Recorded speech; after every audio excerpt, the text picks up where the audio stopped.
Every night, more than 8 billion people do the exact same thing. They close their eyes and hope they'll wake up feeling rested. But millions don't. Some lie awake for hours. Some wake up at 3 in the morning, staring into the darkness. Others sleep for 7 hours, then spend the entire day feeling guilty because they didn't reach that magical number, 8.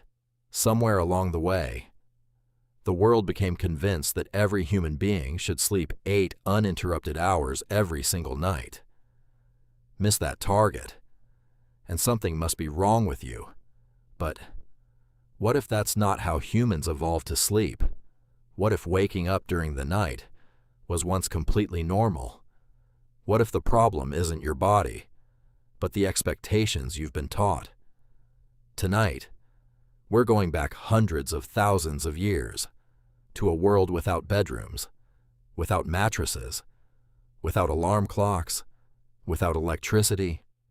A world where sleep wasn't just about resting, it was about surviving. And by the end of this story, you may never think about sleep the same way again. Sleep has become an industry. Every year, people spend billions of dollars trying to sleep better. There are smart mattresses, weighted blankets, sleep tracking watches, white noise machines, blue light blocking glasses, mouth tape, special pillows, and thousands of different supplements promising the perfect night's sleep. Yet despite all this technology, modern humans are sleeping worse than ever. Insomnia affects millions. Stress keeps people awake. Many wake up exhausted, even after spending 8 hours in bed. Which raises an uncomfortable question. If 8 hours of uninterrupted sleep is truly natural, why do so many people struggle to achieve it? Maybe because we're trying to force our bodies into a pattern they never evolved for. To understand why, we have to leave modern civilization behind, far behind, long before cities, before farming, before writing, before history itself.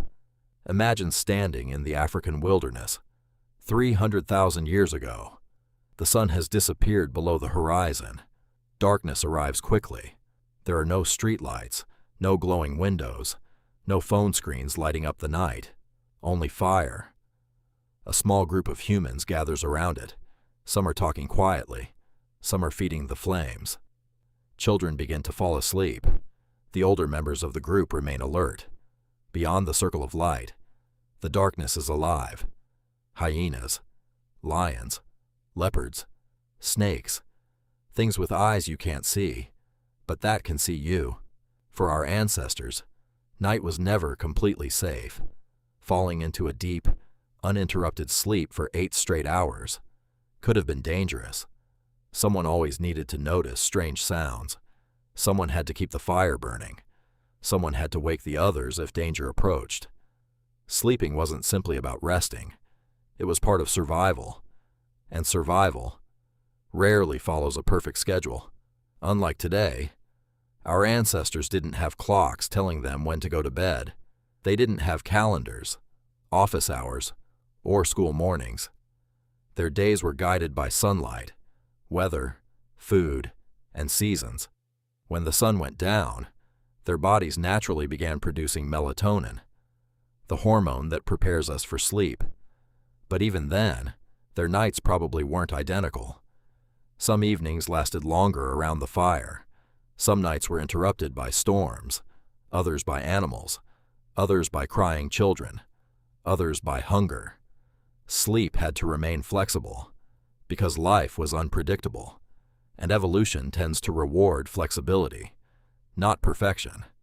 That simple idea may explain something millions of people still experience today: why so many of us wake up in the middle of the night. Today, most people believe there's only one correct way to sleep. Go to bed. Sleep for 8 uninterrupted hours. Wake up. But history tells a much stranger story. For centuries, people in parts of Europe described something called the first sleep and the second sleep. Historical diaries, medical writings, and court records contain references to people going to bed shortly after sunset, sleeping for several hours, waking naturally, staying awake for a while, then returning to bed for what they called their second sleep. During that quiet time between sleeps, people prayed, talked, read by candlelight, reflected on dreams, or simply sat in silence. To them, it wasn't unusual. It was just part of the night. If someone had told them they were suffering from a sleep disorder, they probably wouldn't have understood what you meant, because for them, this was normal. But if people once slept this way, what changed? For most of human history, the setting sun decided when the day was over. Darkness meant rest. Firelight and candles could only push back the night for so long. Then, everything changed. First came larger towns, then cities, then factories. Work was no longer guided by sunrise, it was guided by the clock. And then, humanity invented something even more powerful: electric light. For the first time in history, night became optional. Homes stayed bright long after sunset. Businesses stayed open. Entertainment continued deep into the evening. The natural signals that had guided human sleep for thousands of generations began to disappear. The night itself was rewritten, and our bodies are still trying to catch up. Your bedroom may be modern, but your brain is ancient. The human brain didn't evolve surrounded by LED lights, notification sounds, streaming services, or glowing phone screens just inches from your face. It evolved under the stars, watching the sun rise and disappear again. For hundreds of thousands of years, darkness meant something important. It told the body that it was finally time to slow down. Today, that signal is constantly interrupted. A bright screen late at night can delay the body's natural release of melatonin, the hormone that helps regulate when we feel sleepy. Even when we're exhausted, our brains can become confused. The result? Many people stay awake longer than they intended, then blame themselves instead of the environment around them. But perhaps the biggest surprise is that waking up during the night doesn't always mean something is wrong. Almost everyone has experienced it. You open your eyes, the room is silent. Outside, it's still dark. You check the time. 3:17, 3:42, 4 o'clock. You try to fall asleep again. The harder you try, the more awake you become. It's easy to assume something has gone wrong, but waking briefly during the night is actually common. Sleep isn't a single, uninterrupted state. It moves through repeating cycles: light sleep, deep sleep, dreaming, then back again. Most of the time, these transitions happen without us remembering. Sometimes, we become aware of them. Stress, anxiety, noise, temperature, or simply changes in routine can make those awakenings feel much longer. In the past, people may have accepted these quiet moments as part of the night. Today, many of us panic the moment we see the clock. Ironically, that panic often makes falling asleep even harder. Maybe the problem isn't waking up. Maybe it's believing that waking up should never happen. If humans didn't always sleep in one long, uninterrupted block, then where did the idea of 8 hours come from? The answer is more complicated than most people realize. The phrase 8 hours of sleep wasn't handed down by evolution. It slowly emerged as science began studying health, productivity, and human performance. Over time, researchers noticed that most healthy adults tend to function best with around 7 to 9 hours of sleep. For many people, that averages out to about 8 hours. It was never meant to be a rigid rule. It was a guideline. But somewhere along the way, the guideline became a commandment. Sleep for less than 8 hours? You're unhealthy. Wake up in the middle of the night. Something must be wrong. Need a little more sleep than someone else? You must be doing something incorrectly.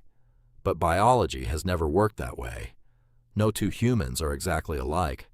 Some naturally sleep a little longer, some a little less. Age changes our sleep. Stress changes our sleep. Illness changes our sleep. Even the seasons can influence when we feel tired. Nature has always favored adaptation, not perfection.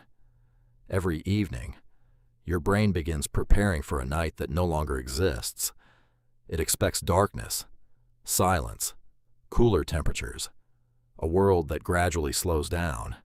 Instead, it finds bright lights, endless notifications, late-night emails, streaming platforms asking, "Are you still watching?" Our ancestors never faced these distractions. When darkness arrived, their world became quieter. Ours becomes louder. In many ways, modern civilization has created an environment our biology is still learning to navigate. It's not surprising that sleep has become more difficult. What's surprising is that we often blame ourselves. Perhaps your body isn't failing. Perhaps it's responding exactly as millions of years of evolution prepared it to. For centuries, humans adapted to changing climates, changing dangers, changing food supplies, changing environments. Sleep adapted with them. There was never one perfect night. There was never one perfect routine. Only what helped people survive. Today, science continues to improve our understanding of sleep, and one thing is clear. Getting enough quality sleep is one of the most important things you can do for your health. But enough doesn't always look identical for everyone. Your sleep isn't a competition. It isn't a score on your smartwatch. And it isn't defined by one magical number. Maybe the real lesson isn't that humans were never meant to sleep 8 hours. Maybe it's that humans were never meant to believe. There was only one correct way to sleep, because for hundreds of thousands of years, our ancestors didn't chase perfection. They chased survival. And perhaps that's the difference we've forgotten.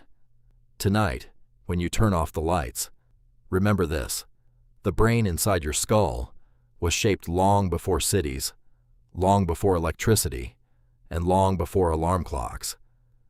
Every night, it still carries the memory of a much older world, a world where sleep wasn't measured by an app, but by whether you lived to see another sunrise. And maybe, understanding where we came from is the first step toward understanding ourselves. Because the story of human evolution isn't just the story of our past. It's the story we're still living today.